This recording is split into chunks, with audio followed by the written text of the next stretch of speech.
You're listening to the Arts Report on YouTube. Man, we talked about a lot of stuff last year, so I guess we'll just have to talk about a lot of stuff this time around. One thing I noticed, I had a visit to the harm reduction pill testing tent, and I asked them, what are you guys seeing a lot? What's news this time around? And piperazines was a theme for this year. What are they? Okay, so piperazines have been on the scene for a while. They're kind of an alternative to MDMA, so they're created as an MDMA substitute. 3 years ago, they were at Shambhala under the name Pure Pills. It was a Toronto-based company, because until 2010, they were legal substances still to sell. And Pure Pills was selling them as an herbal substitute for MDMA, which is a lie. So piperazines, there's 3 kinds of piperazines. For some people, they work really well. It's very similar to MDMA. For the people it works for, it's euphoric and fun, and you get more energy.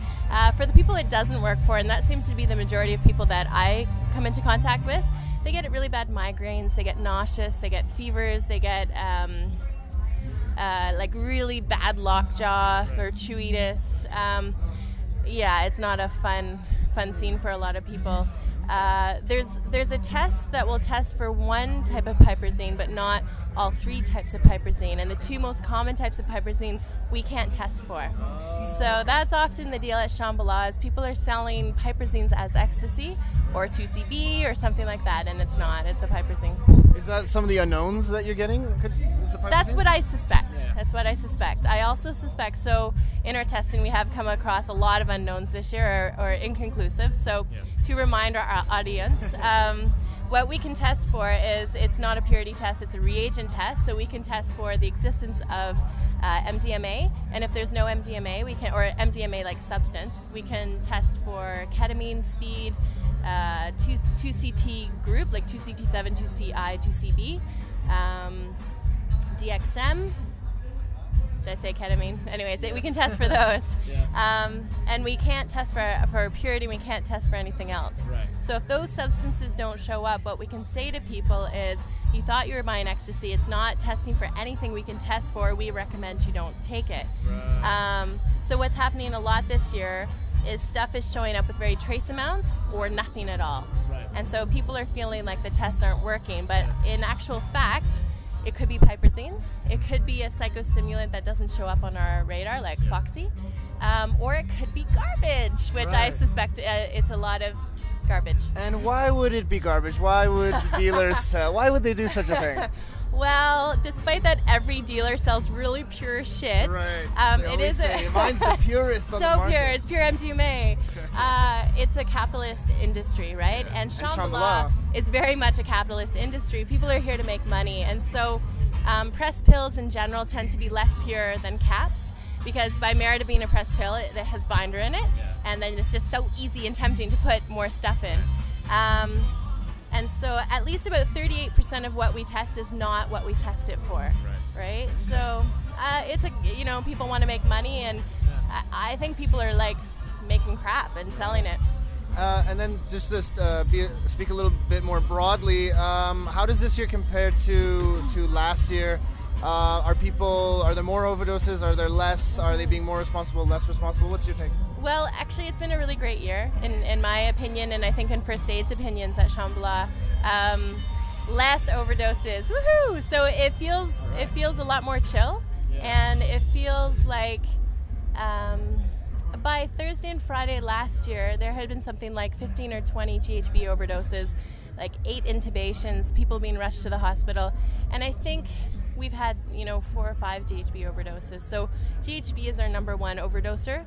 Now ketamine is climbing up there. Ketamine is climbing, so ketamine is becoming more popular. It's becoming more like the one that everybody's doing. Yeah, like even in the past 3 years, it was always ecstasy that everyone was doing. Yeah. And now it's like everyone's wanting to mix now ecstasy and ketamine together, which is a bit terrifying. Why is that terrifying?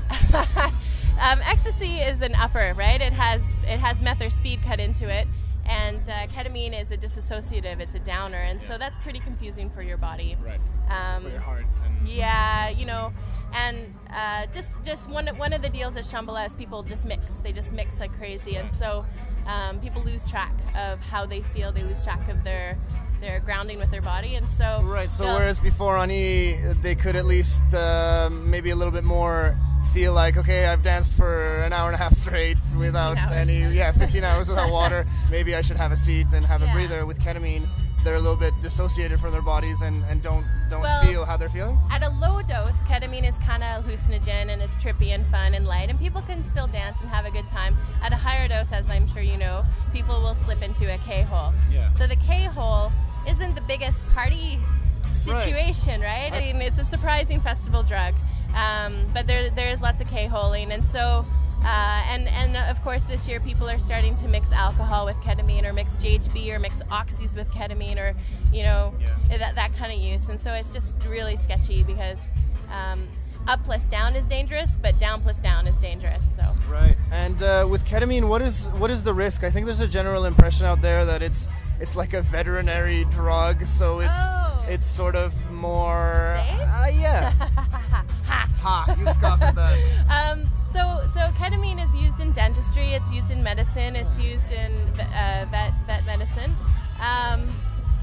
But the thing that people should hold is especially at a festival like this, ketamine is going to be coming from Vancouver, from Calgary, and en route, it's got 8 hours each way, right? It's going to get cut. It's going to get cut. Again, it's a business. So. Yeah.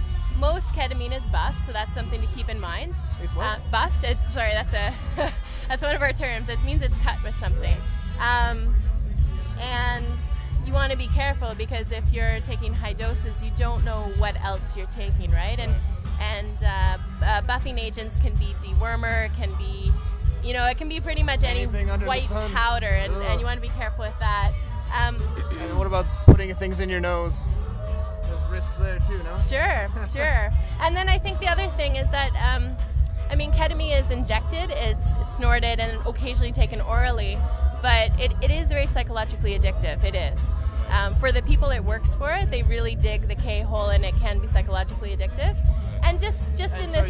you say psychologically versus, biologically or...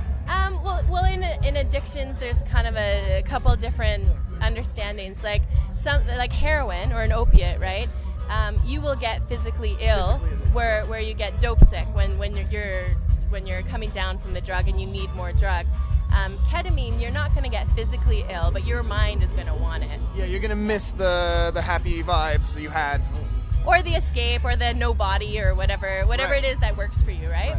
And that's not all people. Not all people dig the K-hole even. It's just a concern here because so some of the risk with ketamine is that you can barf, right? So if you're K-holing and you're folded in half or you're lying down and you don't have a sitter, it's a really good idea to have a sitter when you're K-holing. Right. You could throw up, and you can breathe that in or swallow it and choke on it. So that's a big risk. And then just down plus down is dangerous. And what we're seeing here is people will do acid and ecstasy for 12 hours, and then they'll start hitting K, and it's just a lot for the body. Right, it's big stress. Yeah. Okay, well let's back up a little and talk about harm reduction. Would you agree that Shambhala's got a really good harm reduction? Teamwork of the pill testing, first aid. There's also a new thing this year, the women's... the sexual assault team. Sexual assault team. Tell us Women's about Safe that. Space. Yeah. Well, I think at Shambhala we actually get to see harm reduction happen, which is awesome. I think it's what... let me be careful with my words here. I think that Shambhala was a small festival that grew very big, and in suddenly growing to a small city size, right, of 14,000 people, it changed. And now I think Shambhala is really trying to bring it back to more art and more artistic creation, and a little less away from the mythology of like, woohoo, party, yeah, drugs. Right. And the reality is drugs are done here, and a lot of drugs are done here. And so what is fantastic about the harm reduction team at Shambhala is we kind of joke and call it forage instead of triage, is we have the Sanctuary, which does psychedelic counseling safe space for people. So if you're wigging out or having a bad reaction to your drugs, you can go there and there's people to counsel you and talk you through it. There's an amazing first aid team, and like it's really just like a field hospital, right? Like the fact that people are intubating out here, it's just madness. Yeah. We have our pill testing and condoms and, talking about dosage and overdosage and mixing at the Anchors tent. And then this year we have a women's only sexual assault safe space team. And it's been a quiet year for them so far, but it's a really positive move to have it. Sexual assault is a hidden, quiet reality of festivals like Shambhala, and each year is different for sexual assault, but it's a very terrible reality that exists, and so it's great that is up and running. Well, I think we've covered quite a bit of ground. Is there anything else that you'd want to... Well, I'm really happy with the feel, the vibe this year at Shambhala is really positive. It's a lot more chill than usual, and it's great to be part of it. And it's great too to see that people seem to be more focused this year on having fun rather than heading to overdose, which I really appreciate. So that's great. Now, don't be modest. What do you attribute that to? Myself. No, just kidding. I think there's a number of factors, and I'm sure all of us in the harm reduction forage would like to toot our own horns. I know that, and people will hate this, but the cops took a lot of stuff from people on the way in, right? A lot, like today someone was popped for 2,000 pills of ecstasy and a whole bunch of cocaine, and they got arrested and pulled out. So as much as people don't want to see that happening here, reducing the access does help quality control, right? So less drugs, less crap.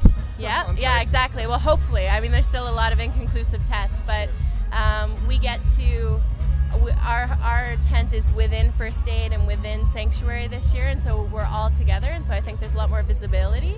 And I'm just hoping that the word is getting out there. I mean, or maybe it's a shift. Maybe people are moving away from GHB and moving more to ketamine, or I'm not sure. Right. But in any case, it's very heartening for me that there are fewer overdoses. So that's great. Don't miss the Arts Report on CiTR Radio in Vancouver, 101.9 FM. That's Wednesdays at 5 p.m. We're also streaming online at CiTR.ca every Wednesday at 5. And don't miss our podcast, which you can find, at CiTR.ca.